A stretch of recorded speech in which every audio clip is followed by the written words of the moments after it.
OBC आरक्षण को लागू करने का विषय हो या प्रतियोगी परीक्षाओं में एससी/एसटी ओबीसी के अभ्यर्थियों के कट ऑफ अंक जो ज़्यादा आ रहे हैं उसकी विसंगति को दूर करने का विषय हो या ओबीसी क्राइटेरिया का दायरा बढ़ाने का विषय हो।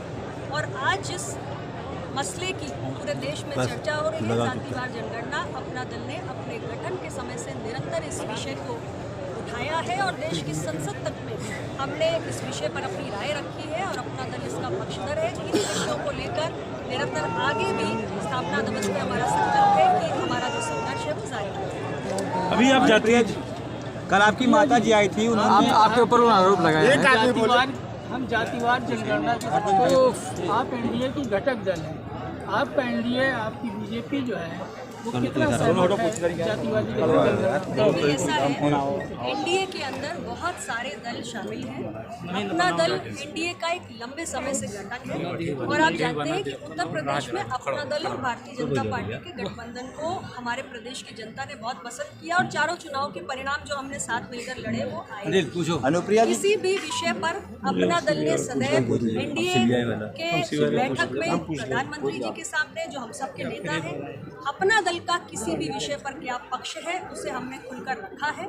हमारी जो सहयोगी पार्टी है भारतीय जनता पार्टी, जिसके साथ मिलकर हम एनडीए में हैं, उनको उनके सामने भी अपना दल ने जातीय जनगणना को लेकर अपना स्टैंड लिए रखा है। भारतीय जनता पार्टी भी निश्चित रूप में इससे मंथन कर रही होगी, एक व्यापक विषय है, उनका क्या इस पे ओपिनियन है वो इसे बताएंगे, लेकिन अपना दल का इस पे क्या पक्ष है ये मैं आपको बता रही हूँ। आपकी माता जी कल आई थी, प्रेस वार्ता उन्होंने की, उन्होंने कहा कि पिताजी के नाम पे केवल सत्ता की मलाई वो खा रही हैं और पिताजी की मौत पर सीबीआई जांच नहीं करवा रही है, केवल सत्ता की मलाई वो खा रहे हैं।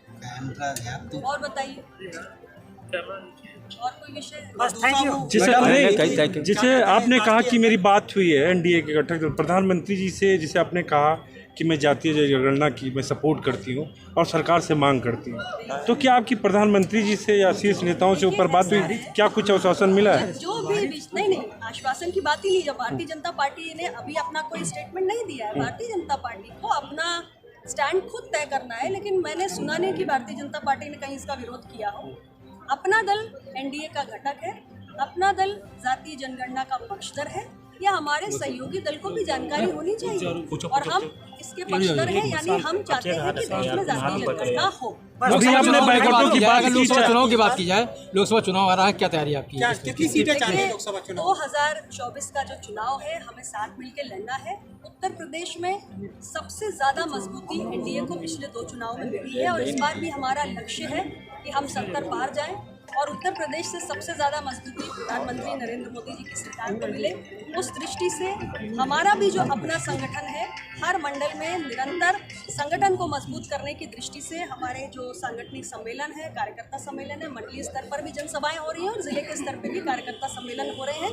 चुनाव की दृष्टि से संगठन को मजबूत 22 तारीख को मोदी जी आ रहे हैं लोकसभा, 22 तारीख को चर्चा अभी नहीं हुई है, समय आने 22 तारीख को आपने बाइकआउट की बात की, पिछड़े की बात की, 22 तारीख को कार्यक्रम होना है।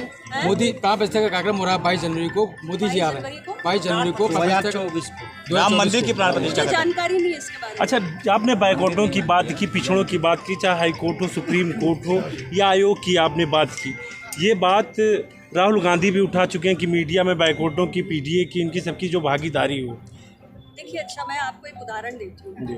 कांग्रेस पार्टी की सरकार 2004 से लेकर 2009, 2009 से लेकर 2014, क्या इस बीच में ये मसला जब वो सरकार में थे तब उन्होंने कभी उठाया?